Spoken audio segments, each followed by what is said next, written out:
Hello friends, Ram net JRF channel में आपका स्वागत है। इस चैनल पर हम NTA नेट पेपर 1 और पेपर 2 दोनों की तैयारी करवाते हैं, वो भी एक सिस्टेमेटिक तरीके से। पेपर 2 है हमारा हिंदी साहित्य। तो आज इस वीडियो में हम डिस्कस करेंगे जो हमारा पेपर 2 है हिंदी साहित्य, उसकी यूनिट फर्स्ट हिंदी भाषा और उसका विकास, उसके आज हम इम्पोर्टेंट MCQs करेंगे। ये MCQs सभी कॉम्पिटिटिव एग्ज़ाम के लिए हेल्पफुल हैं। जो भी स्टूडेंट्स हिंदी साहित्य से किसी भी एग्ज़ाम की तैयारी कर रहे हैं, जैसे net JRF, PGT, TGT, DSSB, assistant professor and other competitive exam, तो सभी के लिए ये क्लास मोस्ट इम्पोर्टेंट है और हम इस चैनल पर बहुत अच्छे से तैयारी करवा रहे हैं। हमारा जो मिशन है वो है नेट JRF और जो DSSB में PGT, TGT की वैकेंसी आई हुई हैं उनको क्रैक करना इस चैनल का मेन उद्देश्य है। तो आइए आज हम जो यूनिट फर्स्ट है उसके इम्पोर्टेंट MCQs देखते हैं। और ये सभी MCQs सभी जो भी हमारी वैकेंसी आई हुई है हिंदी साहित्य से, सभी के लिए बहुत ही महत्वपूर्ण है। तो आइए देखते हैं हमारा पहला क्वेश्चन क्या है। हिंदी के उद्भव का सही अनुक्रम है A पाली प्राकृत अपभ्रंश हिंदी, B है प्राकृत पाली अपभ्रंश हिंदी, C है अपभ्रंश पाली प्राकृत हिंदी और D है पाली अपभ्रंश प्राकृत हिंदी। तो ये हिंदी है जो उसके उद्भव का सही अनुक्रम हमें बताना है और ये हमें पता भी होना चाहिए। और इस तरह के क्वेश्चन कई बार पहले नेट JRF के एग्ज़ाम में पूछे गए हैं और ये जो TGT, PGT है इनमें इस तरह के क्वेश्चन अक्सर पूछे जाते हैं। तो हिंदी के उद्भव का सही अनुक्रम है, इसका जो हमारा आंसर होगा वो होगा सबसे पहले राइट आंसर होगा इसका A पाली प्राकृत अपभ्रंश हिंदी। इस क्रम को आप अच्छी तरह से याद कर ले कि पहले पाली, उसके बाद प्राकृत, अपभ्रंश और लास्ट में हिंदी। तो हमारा राइट ऑप्शन है A। नेक्स्ट क्वेश्चन हम देखते हैं, क्वेश्चन नंबर 2। भारतीय आर्य भाषाओं के विकास के कितने चरण हैं? A 2, B 3, C 4 और D 5।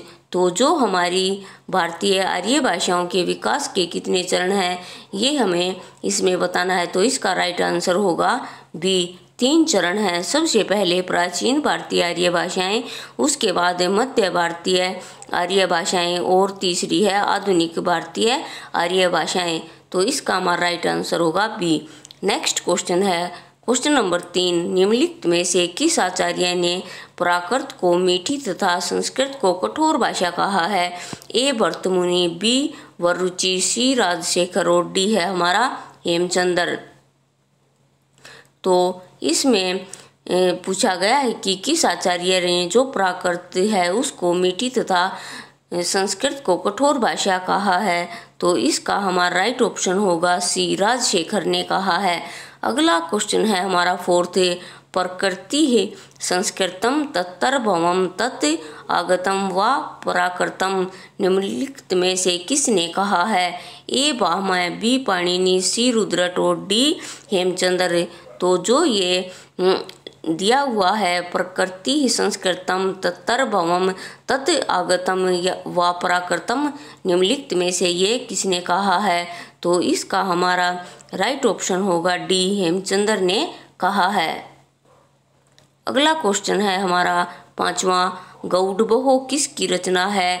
A वाक्पति Raj, B Vararuchi, C भर्तमुनि और D हेमचंद्र।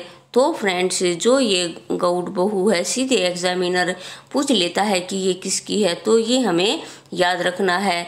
इसका राइट आंसर होगा A वाक्पति राज की रचना है गौडबहो। अगला क्वेश्चन है हमारा 6ठा। प्राकृत प्रकाश किसकी रचना है? ये क्वेश्चन इम्पोर्टेंट है और ये कई बार एग्जाम में आया हुआ भी है। तो आइए इसके ऑप्शन देखते हैं। A भर्तमुनि, B Vararuchi, C Hemchandra और D स्वयंभू। तो इसका हमारा राइट आंसर होगा प्राकृत प्रकाश किसकी रचना है, तो इसका हमारा राइट आंसर है बी वररुचि। प्राकृत प्रकाश वररुचि ने लिखी है। अगला क्वेश्चन है हमारा 7वां, प्राकृत की किस अवस्था को अपभ्रंश या अवट कहा जाता है? ए प्रथम, बी द्वितीय, सी तृतीय और डी इनमें से कोई नहीं। ये प्राकृत की अवस्था है, जैसे प्रथम प्राकृत, द्वितीय प्राकृत, तृतीय प्राकृत, इस तरह से प्राकृत की अवस्था बताई गई हैं। तो इसमें पूछा गया कि किस अवस्था को अपभ्रंश या अवट कहा जाता है, तो जो हमारा क्वेश्चन नंबर 7 है इसका राइट आंसर होगा सी तृतीय, यानी तृतीय प्राकृत को अपभ्रंश या अवट कहा जाता है। अगला हमारा क्वेश्चन है 8वां, अपभ्रंश शब्द का सबसे पहले उल्लेख किसने किया है? ए वररुचि, बी पाणिनि, सी स्वयंभू और डी पतंजलि ने। तो ये क्वेश्चन भी हमारे लिए इम्पोर्टेंट है कि अपभ्रंश शब्द का सबसे पहले उल्लेख किसने किया है। एक तो क्वेश्चन ये भी बनता है कि अपभ्रंश शब्द का सबसे पहले प्रयोग किसने किया, और एक अपभ्रंश शब्द का सबसे पहले उल्लेख किसने किया। तो इसका जो 8वां है हमारा क्वेश्चन, इसका राइट आंसर होगा डी पतंजलि ने अपभ्रंश शब्द का सबसे पहले उल्लेख किया है। अगला क्वेश्चन है 9, मध्य भारतीय आर्य भाषा का अंतिम रूप है? ए अपभ्रंश, बी पाली, सी प्राकृत और डी संस्कृत। तो मध्य भारतीय आर्य भाषा का अंतिम रूप क्या है? इसका हमारा राइट ऑप्शन होगा ए अपभ्रंश। जो मध्य भारतीय आर्य भाषा है उनका अंतिम यानी लास्ट जो रूप है वो अपभ्रंश है। अगला क्वेश्चन है हमारा 10वां, व्याडी और पतंजलि ने अपभ्रंश शब्द का प्रयोग किस अर्थ में किया है? ए भाषा के अर्थ में, बी संस्कृत के मानक शब्दों से भिन्न भ्रष्ट और अशुद्ध शब्दों के अर्थ में। और आगे ऑप्शन देखते हैं,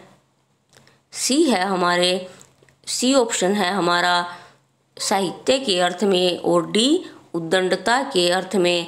तो फ्रेंड्स इस क्वेश्चन में पूछा गया है कि जो व्याडी और पतंजलि ने अपभ्रंश शब्द का प्रयोग किस अर्थ में किया है, तो इसका हमारा राइट आंसर है बी संस्कृत के मानक शब्दों से भिन्न, यानी जो संस्कृत के मानक शब्द हैं उनसे अलग भ्रष्ट और अशुद्ध शब्दों के अर्थ में अपभ्रंश शब्द का इन्होंने प्रयोग किया है।